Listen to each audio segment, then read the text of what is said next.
क्या बुद्ध विष्णु के अवतार थे? इससे झूठी बात दूसरी दुनिया में है नहीं। लेकिन देश का दुर्भाग्य कि उस समय जो झूठी बात चला दी गई वो चल पड़ी, घर घर में उसका पाठ होने लगा और घर घर में पाठ करके ऐसा कहा जाने लगा जिस घर में ये पाठ होगा उसके लोगों को मुक्ति मिल जाएगी, जहां ये पाठ नहीं होगा उसके लोग नरक में जाएंगे। एक प्रचार का तरीका था, खूब फैला तो लोग भी मानने लगे। मैं भी विपश्यना में जाने के पहले यही मानता था कि भगवान बुद्ध तो हमारे अवतार है, विष्णु के अवतार है। लेकिन विपश्यना करने के बाद जब भगवान बुद्ध की वाणी का अध्ययन किया और अपनी परंपराओं का साहित्य का अध्ययन किया तो आंखें खुली, अरे इससे बढ़कर झूठी बात नहीं। और फिर वो बात बड़े प्यार से लोगों को समझाया। यहां हम किसी को गाली दे के बदल नहीं सकते, डंडा मार के बदल नहीं सकते, हम उनको प्यार से समझाएं। क्या ये बात ठीक लगती है तुम्हें? पुराण निकाल के उनके सामने रखा और उस पुराण में ऐसी निकम्मी बातें लिखी कि भगवान विष्णु में जो माया है, मोह है, ऐसे दुर्गुण हैं, उन दुर्गुणों का अवतार लेकर के बुद्ध के रूप में जन्मेंगे। ये भी कोई ईश्वर हुआ कि जिसमें दुर्गुण है? और ऐसा भी कोई ईश्वर हुआ जो दुर्गुण का अवतार लेगा और लोगों को गलत रास्ते ले जाएगा? ये कैसा ईश्वर है? ये ईश्वर है? बात समझ में आई तो जो बड़े बड़े शंकराचार्य हैं उनका सिर नीचा हुआ, ये तो गलत बात है। हमने तो पढ़ी नहीं, कौन पढ़ता? अपने शास्त्र को भी कोई नहीं पढ़ता। हमने सामने रखी तो बात समझ में आ गई और एक एग्रीमेंट बना कि आज के बाद हम इस बात का प्रचार नहीं करेंगे, इस बात को न स्वीकार करेंगे न इस बात का प्रचार करेंगे कि भगवान बुद्ध विष्णु के अवतार थे। साइन की उन्होंने, 3 और शंकराचार्यों ने साइन कर दी, 15-20 और महामंडलेश्वर ने साइन कर दी।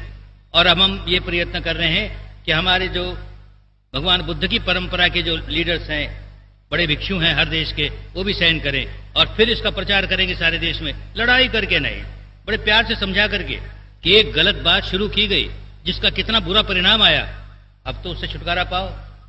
और उस समझौते में एक बात और हुई कि यही प्रचार किया जा रहा, बुद्ध की शिक्षा तो हमारे हिंदू धर्म की शाखा है, बौद्ध धर्म हिंदू धर्म की शाखा है। अजीब पागलपन है, कैसे शाखा है भाई? शाखा बड़ी होती है कि पेड़ बड़ा होता है? सारी दुनिया में बौद्धों की संख्या इतनी ज्यादा और तुम्हारी संख्या इतनी छोटी, तो शाखा तुम होगी वो है। बड़े प्यार से समझाया, लड़कर नहीं, बात समझ में आ गई, एग्रीमेंट किया। आज से ऐसा नहीं कहेंगे। भारत की 2 महान परंपराएं हैं, एक वैदिक परंपरा है, एक बौद्ध परंपरा है, दोनों का बराबर का सम्मान देंगे, हम किसी को नीचा नहीं कहेंगे। अच्छी बात, हम झगड़ा नहीं चाहते। हम अपने देश से हमारे गुरु ने इसलिए भेजा कि इस देश में जो जात पात को लेकर के, संप्रदाय को लेकर के जो इतना बड़ा भेदभाव है और लोग इतने व्याकुल हैं, इसे दूर करने का काम है तुम्हारा। तुम विपश्यना का प्रचार इसलिए करोगे कि ये भेदभाव दूर हो जाए। तो हम तो जोड़ने आए हैं, तोड़ने नहीं आए। और जोड़ना तो प्यार से होता है, प्यार से समझाते हैं तो मान जाते हैं। उसी समझौते में तीसरी बात रखी हमने, जिससे थोड़े घबराए। हमने कहा कि आज से आपको ये मानना पड़ेगा कि कोई व्यक्ति किसी मां के पेट से जन्मा हो, अगर वो दुष्कर्म करता है तो दुर्जनी है, सत्कर्म करता है तो सज्जनी है। बड़ा और छोटा अपने कर्मों के अनुसार होता है, जन्म के अनुसार नहीं। तो थोड़ा घबराए कि ये तो बात हमारी परंपरा के विरुद्ध हो जाएगी, पर सच्ची तो है ना। तुम बताओ हमें, दुष्कर्म करने वाला सज्जन कैसे हुआ और सत्कर्म करने वाला दुर्जन कैसे हुआ? तो क्या जवाब दे? सिर नीचा हो गया, उस पर भी सिग्नेचर की। तो प्यार से समझाना है और बात हम सही बात कहेंगे तो लोगों को मानना पड़ेगा। कुछ लोग नहीं मानेंगे, आज नहीं मानेंगे, कल मानेंगे, 10 दिन बाद मानेंगे, 10 वर्ष बाद मानेंगे। सच्चाई तो माननी ही पड़ेगी।